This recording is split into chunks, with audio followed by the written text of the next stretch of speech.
Good morning, everyone. Well, as I said earlier in the week, we see that Jesus already is not necessarily the most popular person among some of the Jews, certainly not popular amongst the Romans, because he is saying and doing things that they don't expect. And we find ourselves then today in chapter 7 of John's Gospel, and John's Gospel 21 chapters long. So still 14 chapters to go, and the people are out to kill Jesus already.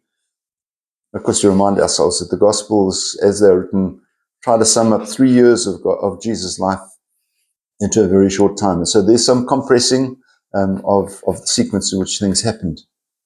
The people were saying, we all know where he comes from, but when the Christ appears, no one will know where he comes from. So their expectation is that the Messiah will suddenly appear. But in the case of Jesus, they know that he was born and where he came from and all the rest of it, and that, so as we had, as I said earlier last week, that familiarity breeds contempt. And people sort of say, well, I know you, so I can't accept you. I can't accept you as the Messiah.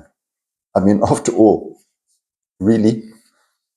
And so people rejected Jesus because of their expectation of him. And I think that's also important in terms of what is our expectation? What do we, in our own minds, what do we expect Christianity to be? What do we expect the church to be? What do we expect God to be? What do we expect heaven to be? And make up our own minds about what it should be. And the reality is we don't understand it. And so we should just have faith that we're heading in the right direction. And that understanding will come when we eventually get there. But the thing is that just because we don't understand it doesn't mean that we should reject it. If we don't understand our relationship with Jesus, if we don't understand how to develop the relationship with Jesus who died for us and for our sins, doesn't mean we should reject it. The elements of Catholicism, the elements of the way in which we worship and pray, that we find difficult to understand, we shouldn't reject them, but embrace them as part of our growth towards Jesus. And as we encounter the understanding of those things, to rejoice that we are getting a fuller understanding and a better relationship with him.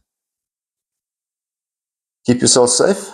We'll see you again. Have a wonderful weekend. God bless. Bye-bye.